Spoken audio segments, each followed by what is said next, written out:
Good afternoon, everyone. And again, I'd like to thank for the invite for Sarah and I to talk and just excellent presentations. So we'll try to do the best job to take it to the end of the show, so to speak.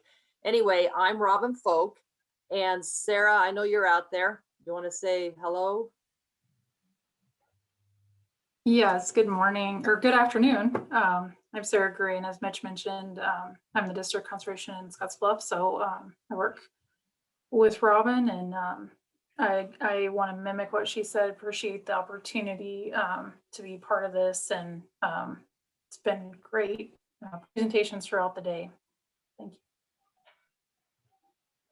So Sarah and myself will be presenting to you some information on the available financial and the technical assistance from the Natural Resource Conservation Service to assist you in implementing practices that promote soil health. And we hope that, or I hope that the goal to improve soil health is realized, and ours is just a tool in the toolbox. We hope that it maybe moves that scale a little bit over for quicker implementation. Obviously, it's the knowledge base behind improving soil health is the driving force here. So go on to my next slide.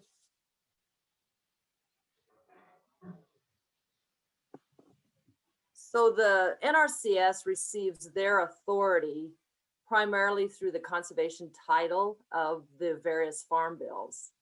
And the 2018 Farm Bill, the Agricultural Improvement Act, was signed into law December 20th of 2018, and it goes through 2023. So it somewhat outlines what the direction of the agency will be working in and what their focus will be.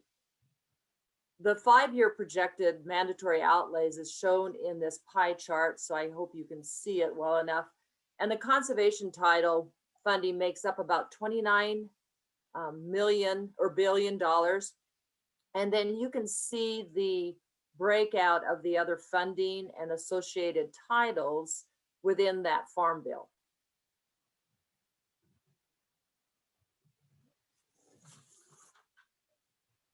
So I would say there's some broad categories within the conservation title, and they are working lands programs, land retirement and easement programs, watershed programs, emergency programs, and technical assistance programs, and a few other minor ones.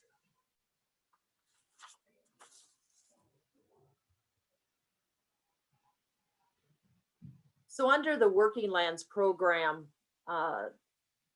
it provides technical and financial assistance to help farmers improve land management practices. And so the two largest ones underneath this Working Lands program are the Environmental Quality Incentive Program, EQIP, and the Conservation Stewardship Program, CSP. And as Mike had alluded to earlier, we've seen some decreased funding in those programs. And some of it appears to be an overall decrease, but we've seen some maybe movement of funds out of maybe our local pools. Our region up here, we did lose about $100,000 in EQIP funding to our local EQIP program. However, there's other opportunities that we will, that Aaron Hurd had described, and Sarah will allude to, that landowners can apply for. And so there's been some movement of funds, I guess, is what I was trying to get at.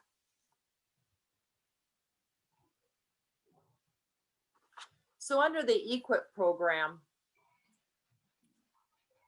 it was reauthorized and then expanded in this 2018 law. And the EQIP program provides financial and technical assistance to producers and landowners to plan and install structural, vegetative, and land management practices on eligible lands to alleviate natural resource problems. And again, the scope of that is to apply practices.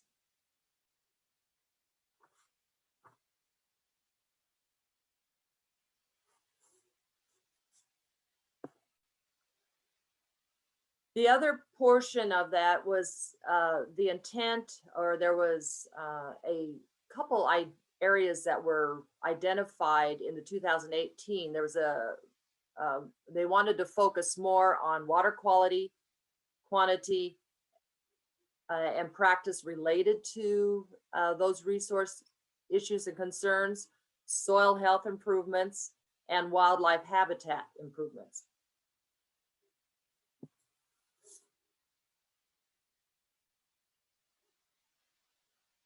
Additionally, and Aaron kind of talked about this a little bit in some of the soil demo plots, there's a portion, a sub-program underneath EQIP, the Conservation Innovation Grants. And it was expanded this year to include community colleges, on-farm innovations, and soil health trials.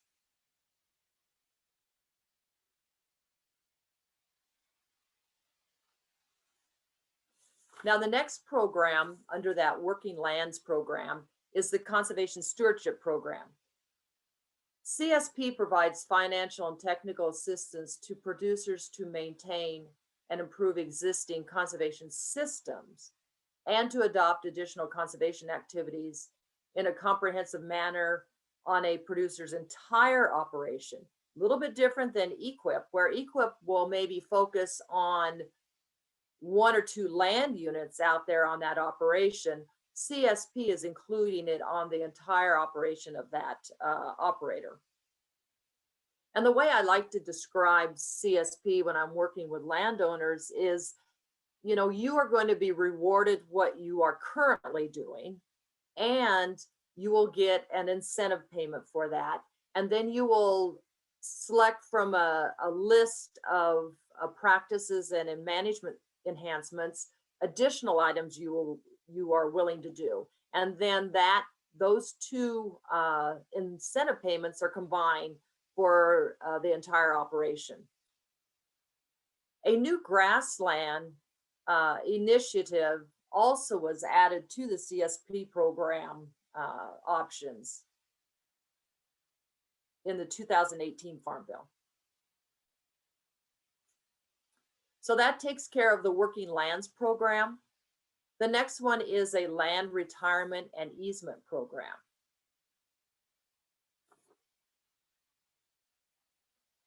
The first one there is probably the most well-known and the largest retirement program. It's the Conservation Reserve Program, or CRP.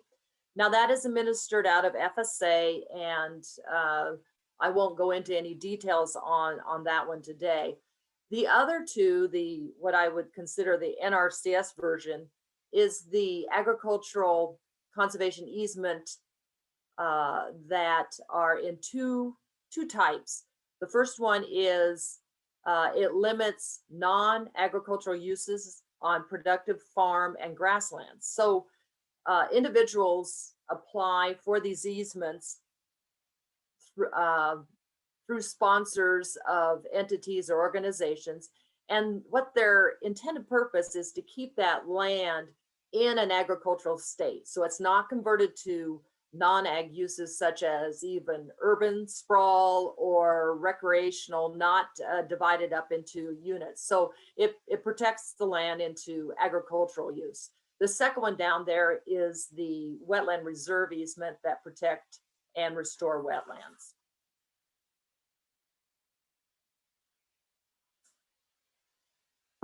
Recently, I just learned of work being performed by our research centers, the plant materials centers that are located across the United States. And you can see them there on that map.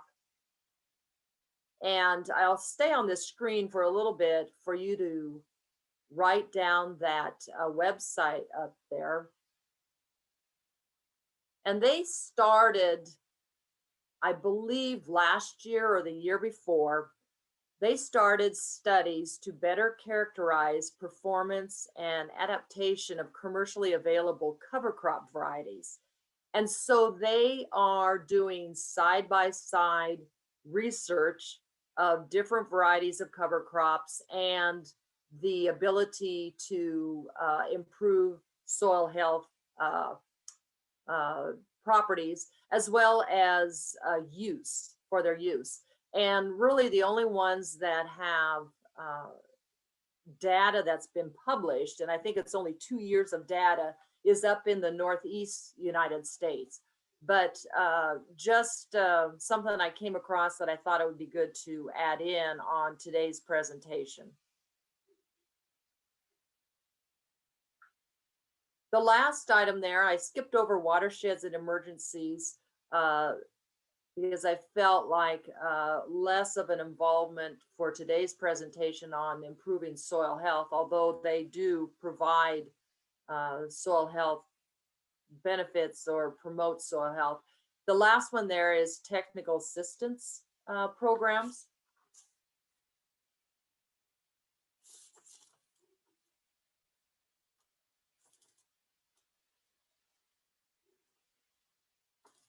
And the technical assistance provided by NRCS is a critical part of that conservation title provision, and it has seen a decrease in funding over the years. And that is how we get the programs implemented and how we are able to provide that technical assistance on topics such as agronomy, forestry, grazing lands, and more. And then also developing the conservation plans, whether they be for grazing lands or plans for highly erodible land and wetland compliance, and the plans and writing the contracts within our EQIP and CSP program. And then lastly, also all the engineering assistance in designing those systems and checking out that those systems are implemented according to our specification and standards. So it leads right into Sarah's presentation on what happens when we provide that technical assistance in some of our programs. So Sarah, I'll give it back to you. Thank you, Robin. Okay, yeah, Robin kind of covered some of the key programs that we have within NRCS at this point to be able to assist producers. You know, and the hope would be that it our programs and our practices would be complementary to the producers' goals and objectives. And obviously what we're talking about today is related to soil health. And so we're, you know, like I mentioned, being complementary, whether that's financial assistance or technical assistance. And then also, you know, maybe it's an avenue to reduce risk if a producer is on the fence as to whether, you know, they want to tip their toe into cover crops or maybe some of the other practices that I'll talk about in more detail. Because as it's been mentioned in a couple of presentations, you know, economics is a real decision factor for whether producers can afford to, or whether they're willing to kind of adopt some of these practices. So if the cost share is something that is a help to kind of get over that hump, then that's something that we're grateful that we have the programs, financial and or technical assistance to be able to help with that. So this first slide here, it's been talked about throughout the day, but I think Paul Yossa brought it up to begin with, the 4 basic principles that are key to improving soil health. I liked that he also added in the integrating livestock to the list, especially out here in the Panhandle. You know, we do have quite a bit of livestock, and sometimes, you know, I think that's what allows producers to be willing to kind of adopt cover crops if they think they're going to be able to integrate the livestock and get some additional benefits from that. Robin, if you can go to the next. Thank you.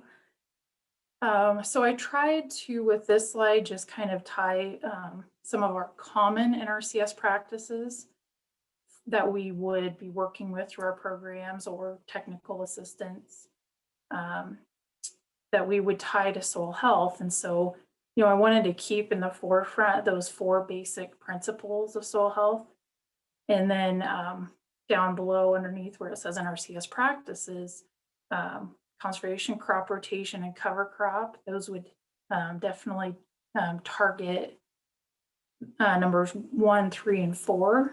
And there's some more detailed information that outlines as to, you know, what benefit for resource concerns each of those practices would help to benefit. So for example, the conservation crop rotation, there would be benefit for increasing nutrient cycling, managing pest pressure, reducing soil erosion, soil moisture, adding diversity for microbes.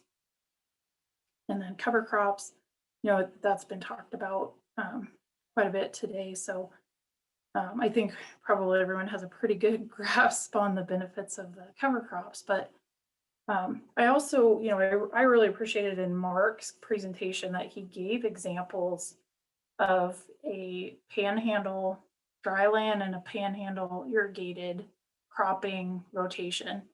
So it just goes to show that, you know, people are being innovative. People are actually finding ways to realize different benefits of different crop rotations. And then obviously he's incorporating those cover crops in, and then whether you have or don't have the livestock, or maybe have access to neighbors that have livestock, being able to incorporate that in. So I thought that was great to be able to kind of show folks the ability to add that diversity. Okay, this next slide, as far as the basic principle number 2, disturbing the soil, no-till, and then mulch till is put on there. I know mulch till, there's so many different names that are thrown around, conservation tillage, minimum till, but this is, I guess, the term that NRCS utilizes as mulch till. And again, it lists some of the benefits to each of those practices as far as why they would be implemented for different reasons. You know, off to the far right columns, you know, that kind of explains, you know, when we talk in terms in NRCS of soil, water, air, plants, and animals for resource concerns, talks about, you know, we would be improving water efficiency, water quality, air quality, but also plant productivity, for example, under the no-till.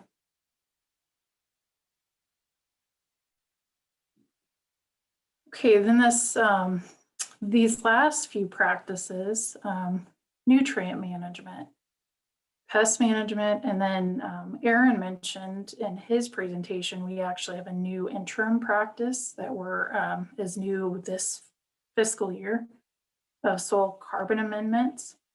So these are also practices that would also kind of fit into this overarching umbrella of soil health. And you know, the reasons why we may, or a producer may, be interested in incorporating that into their production system.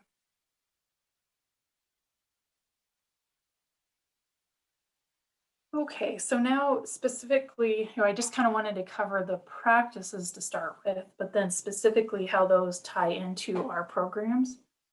So Robin kind of went over EQIP, so the Environmental Quality Incentives Program. And then I wanted to kind of dive a little bit deeper, give you a lot of in the weeds specifics, which of course, you know, every every producer and every field is unique. So if this piques your interest, I would definitely encourage you to just contact your local NRCS or any NRCS and just kind of visit with them about what's available. But I hope this gives a good overview. So for EQIP, it is a cost share program. And so we try to shy away from what percentage we pay, but rather right now, the way that NRCS and EQIP works is it actually pays a set rate per unit per practice. And so, for example, cover crops, we would pay a set dollar amount per acre, but it's supposed to be roughly 50% of an average cost of the practice. And average cost, that's based on, they gather data. We have economists, and that's how they're coming up with those. And those get looked at every year as part of kind of a local work group of state technical committee processes. And so as we work further into this presentation, I'll show you some dollar amounts because I want you to be able to see what those prices are at this point. Just keep in mind that if you apply a year from now, 2 years from now, there could be variations because those are ever evolving based on real-time data. And then also, the cost share, the payments made after installation verification. So we're never paying, before you implement the practice. It's always an after the fact. So I just think that's important for people to understand. And then EQIP is a application process. So we take applications year round, but there are application cutoff dates. And so we evaluate, the applications we've taken up to a specific date. Those would be the ones that would be considered for funding. And usually our funding is available about this time of year. We're looking late winter, early spring into the spring and summer as we get some additional funding if that's available. Okay, so this is not an all-inclusive list, but it's more of the common EQIP soil health practices that we work with. So cover crops, no-till, nutrient management, perennial seeding, where we're putting something back to permanent cover, whether that's for hay land or grazing, or maybe it's set aside acres. And then I put in there that new soil carbon amendment practice. That's the interim practice for this year.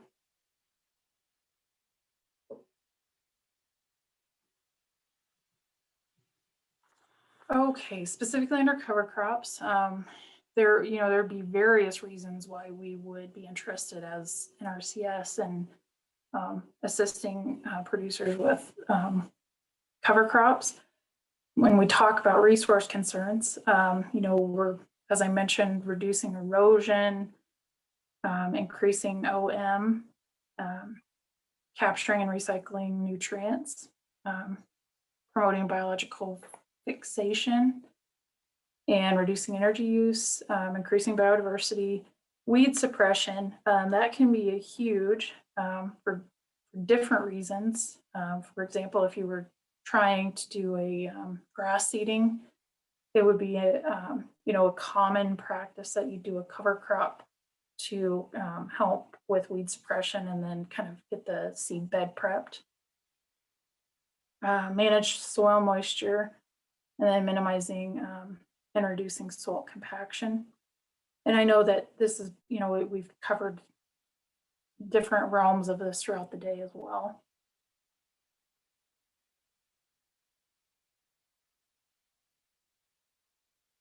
Okay, so now to get even more into the weeds, we do have some parameters for EQIP. And so in Nebraska, we have an established payment cap of $7,500 per year per participant. And then if you would qualify as a historically underserved participant, then there is a increased payment cap for that. And then contracts, you can do a 1, 2, or 3-year contract at that 7,500 per year. So you'd be eligible for a total of 22,500. And then there is also an option for a 5-year contract if it's part of a complete conservation system.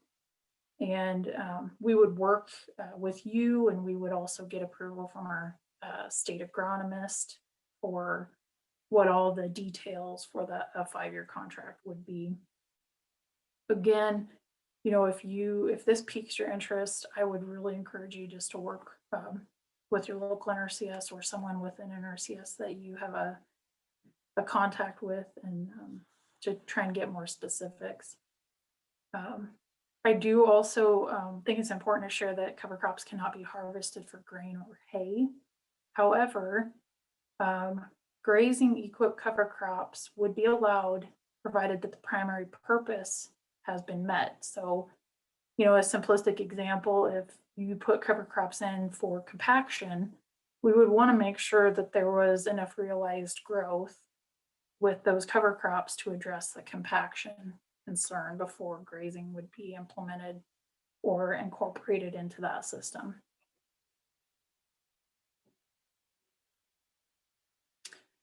So if you were just doing, I should say, we talk in terms of scenarios. So as we break down cover crops, there would be various reasons why you would implement them, various levels of implementation, and that's what we talk in terms of scenarios. So this would be a basic scenario.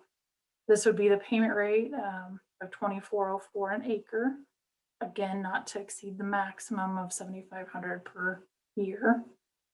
And then, you know, the NRCS would work with the producer and assure that we had a cover crop design that met NRCS standards and specifications as far as what species you're planting, the dates that you would be planting, and by all means, you know, we want to meet your goals and objectives. And so we try to really work with you, but there would be, you know, parameters that we would have to kind of stay within the bounds of.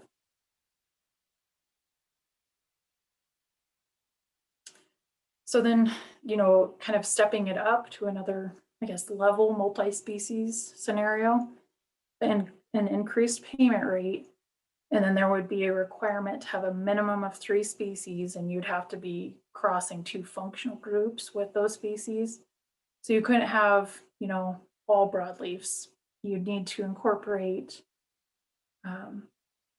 2 of the groups, grasses, broadleafs, brassicas, and legumes.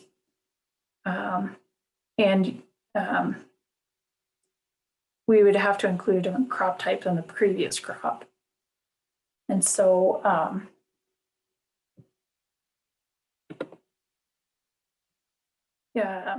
sorry, if the crop following a cover crop is not a legume, we should consider including a legume in the cover crop. But again, you know, we want to work with you, and so we try not to do a one size fits all necessarily, rather than tailor it to what your goal and objective is in your site.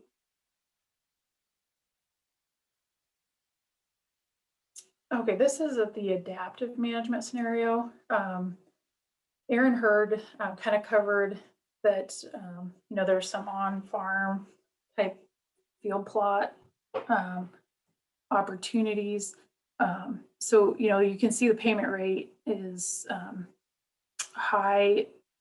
And then we would also, you know, be working very closely with you and trying to determine what these replicated plots would be and what you would be wanting to learn out of this. So again, we would work very closely with you, and then along with Aaron and the state agronomist, Corey Brubaker, and kind of building what this adaptive management type of cover crop project would be.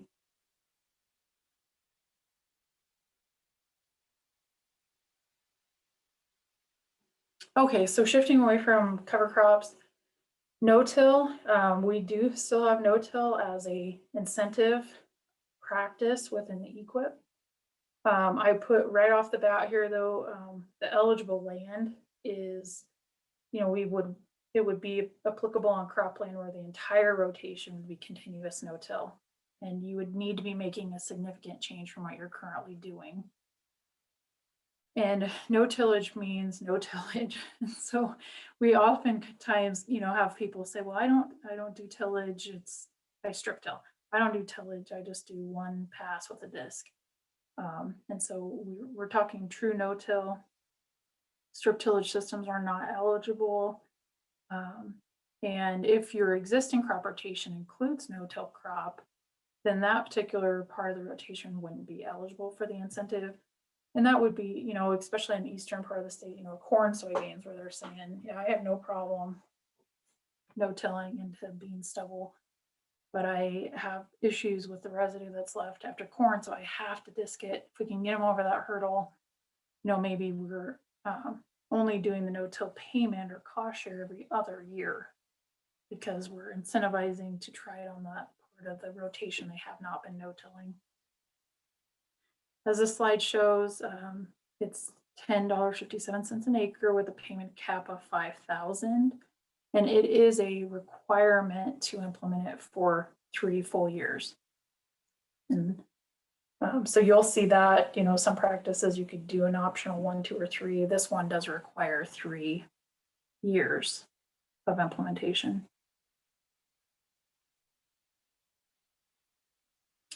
Nutrient management. This is kind of another incentive practice. It addresses plant production, utilizing manure or organic byproducts as a plant nutrient source, addressing non-point source pollution for surface and groundwater. There's some air quality benefits, and then improving chemical, physical, and biological conditions of the soil. Those would be the resource concerns as to why NRCS would have an interest in working and incentivizing the producers.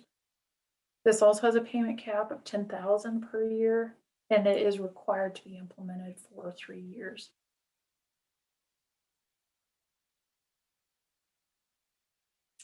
So this would be a basic scenario where we're just working with producers to make sure that soil tests are taken, a minimum of 1 soil sample per every 40 acres. We take a surface sample and also deeper samples for nitrates, and shows the payment rate of $7.78. So, the producer's responsibility would be to get the soil samples taken and provide NRCS the test results. And then NRCS would work with producer to do nutrient budgeting and make sure that they are informed of applicable application rates for nutrients that are based on land grant university or UNL recommendations. And then producer would be responsible for doing the record keeping and turning in what their actual application rates and yield goals, source and timing information, and providing that back to NRCS.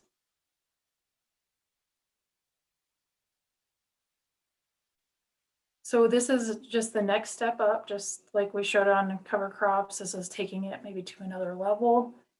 The payment of $38.47 for a basic precision. So it would be same requirements as the basic nutrient management. However, the producer would also agree to either doing the split application, variable rate application, maybe implementing controlled or slow release fertilizer, stabilizers, or some in-season testing. So it's an additional payment because there would be additional requirements as part of that incentive.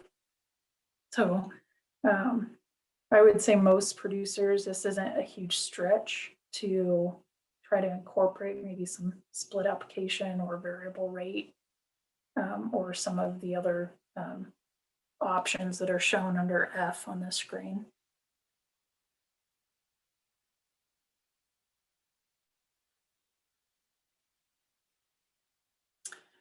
Just like cover crop, there is an adaptive nutrient management scenario. So you can see that payment rate of a little over $2,000.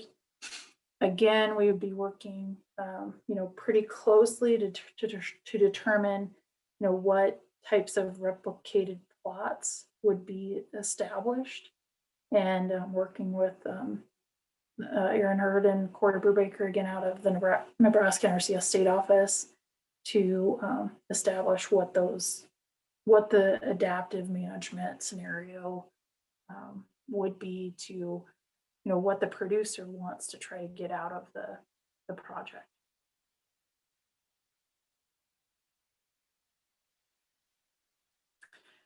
Okay, so then perennial seedings, like I mentioned earlier, and Robin mentioned also that we have some easement or set aside type programs, like she mentioned CRP, but also maybe some of the other easement programs, but also through EQIP, we would have cost assistance for converting cropland back to perennial cover. And there might be various reasons for doing that. Planting, doing range planting because the producer wants to shift that land use away from cover or cropland into grazing acres. They might plant it for pasture or hay land, or they might simply just do it as a wildlife or a set aside.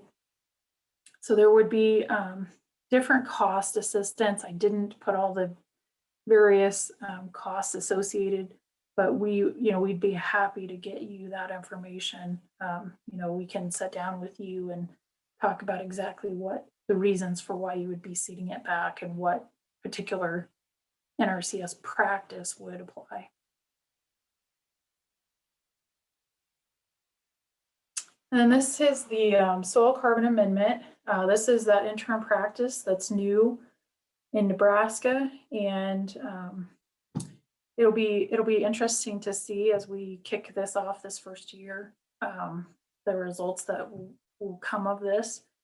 But it's an interim practice that was adopted for the reason of addressing the resource concerns that are listed there, improving soil organic matter, improving aggregate stability, habitat for soil organisms, plant productivity and health, moisture management, and then there's some air quality benefit. Payment cap of $7,500 per year, and the contracts can be up to 3 years. But if a producer does not wish to do full 3 years, they could do 1 or 2 years instead.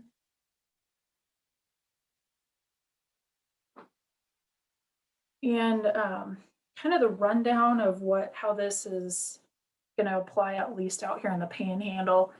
It's taking the sugar beet char, and that'll primarily be straight from Western sugar, and the producer agrees to get the analysis of the material from Western sugar or whatever supplier. They would get an analysis of the materials, be able to provide that to NRCS. Then the producer would also complete a soil test above what would a basic soil test would be. This would be actually a soil health assessment, where we're wanting specific information on soil organic carbon, aggregate stability, respiration, active carbon, and bioavailable nitrogen. So it's it's a more intense test, and it's kind of gives the producer a baseline for prior to when they apply the char, the sugar beet char. And then it'll be encouraged that the producer would take a follow-up test so that they could see if there was some realized results from the application of that. The application rates for the char is 10 to 20 tons per acre. And really the cost share is to help offset that cost for transportation from the supplier to the field. And as you can see, that payment rate there of $153.44, but not to exceed $7,000 per year. So there might be benefits for a producer to kind of think about their ground and target some of their areas where they really want to make some improvements, and kind of break it out over a multi-year type of a contract, or where they would apply the char.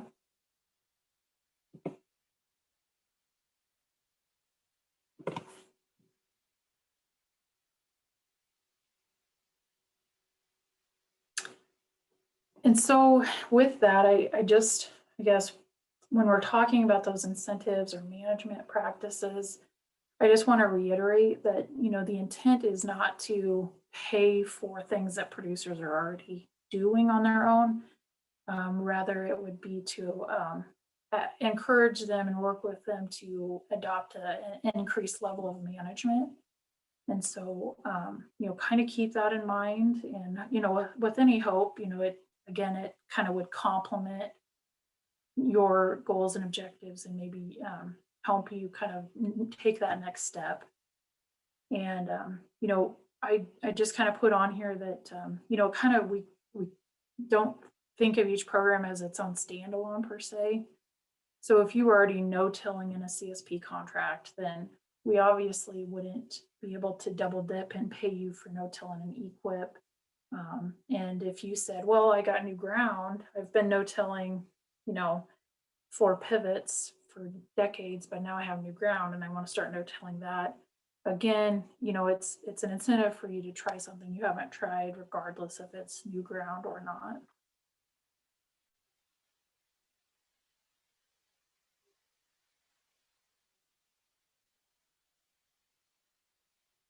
Okay, CSP, I understand. I realize I'm over time, so I don't have many slides on CSP here, so, but the Conservation Stewardship Program, that's another program that we can assist producers towards their goals and objectives. CSP contracts are for 5 years. And as Robin mentioned, it's more of like a whole farm planning. All of your operation would go into a CSP contract. And the payments, like Robin said, we're not incentives, we're rewarding you for the good things that you've already done. So there is an existing activity payment. So we pay you for every resource concern that you've already met. And then there's a base payment. I like to call it a base payment, but for example, $7.50 an acre on crop, $1 on range. And then you also get an added payment based on the activities that you're willing to do. Common CSP soil health activities, some of these are the same ones you saw for equip. However, through CSP, there are actually some enhancements for reduced tillage, also resource conserving crop rotation enhancements. So those would be extra ones added that I didn't cover on the equip slides.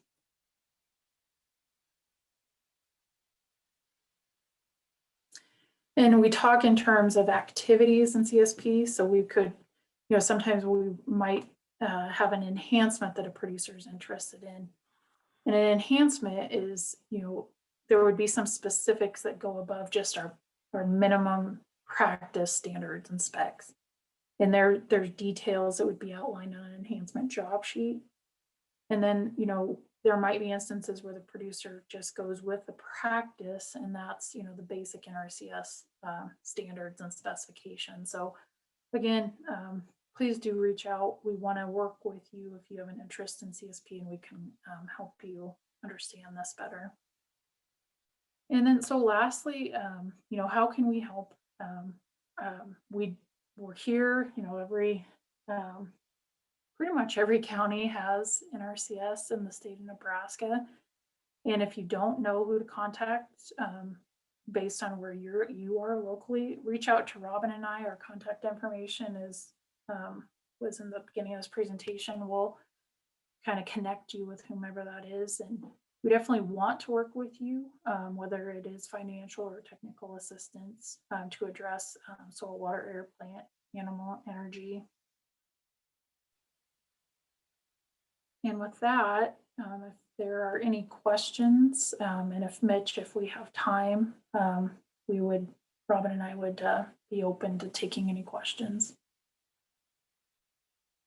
All right. Well, thank you very much, Sarah and Robin. Do we have any questions? I see that Jesh has put in that if there's any questions or comments, they can be put in the chat box for either this session or for the general discussion, which will come next. And so